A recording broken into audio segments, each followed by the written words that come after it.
Once all the dyes had been used to impress the designs into leather-hard clay, the tablets were left to air dry for a week.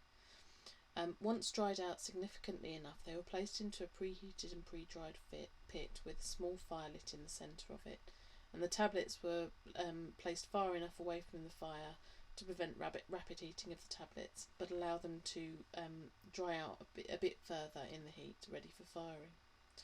The small fire at the centre of the pit was then pushed to one side, and the tablets were collected and placed in a pile where the fire had been.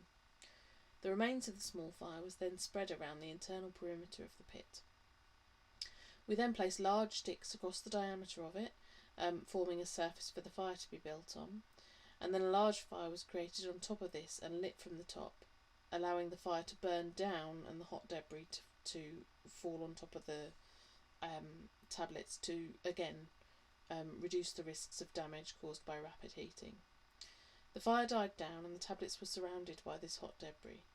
The tablets were then left in situ in the pit for 4 days before being removed. Some of the tablets didn't survive the firing, but many did, and this concluded the final stage of our experimental work. Now to consider the hypothesis under consideration. We had difficulties using clay to form the stamp dies. The inclusions present from manufacturing using wet and leather-hard clay were apparent in the impressions left in the tablet. We must remember that we were using refined clay to make these dies, with far fewer inclusions when compared to the more natural and less refined clay that would have been available to the Anglo-Saxon potters. A potential further area of research, therefore, would be to attempt to use the less refined clay to see if the inclusions within the material cause issues in design, engraving and impressing dies. All of our designs included primarily straight lines, and clay did not seem to be best suited for dies of this style. The inclusions detrimentally affected the designs impressed into the tablet, and the clarity of impressions also decreased as the dies were used. Although clay might have been used in Anglo-Saxon stamp dies, from our experimental research we've concluded that it's not a wholly appropriate material for producing all of these dies, particularly those with very geometric patterns. Difficulties producing beeswax stamp dies were lessened when we cast the wax using clay moulds, thus allowing for a much better impressing faces. When attempting to engrave our designs into the beeswax, we found it easy, but the design clarity could have been a lot better.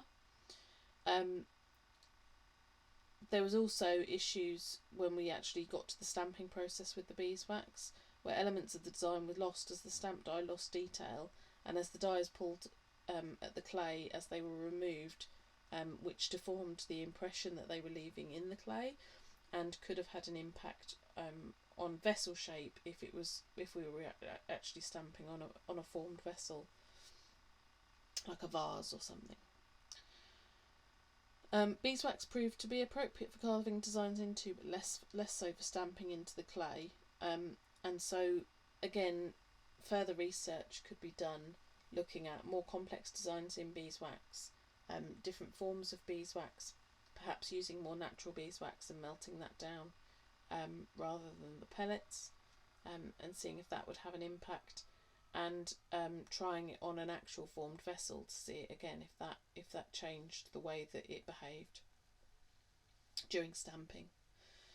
Wood proved to be a suitable material to produce stamp dies with simple straight line designs. Seasoned wood proved to be more difficult to cut the designs into, but it did reproduce these designs clearer and crisper than the green wood.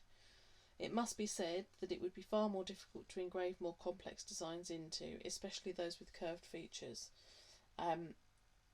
That could be impacted somewhat by our level of experience of working with wood of this kind, and so again, a good way of developing that as a research area would be to get experienced wood carvers to try out carving the designs in. Both green and seasoned wood seem to be a suitable material option to create the dies with the simple straight-lined motifs. However, there were issues with the oak dies.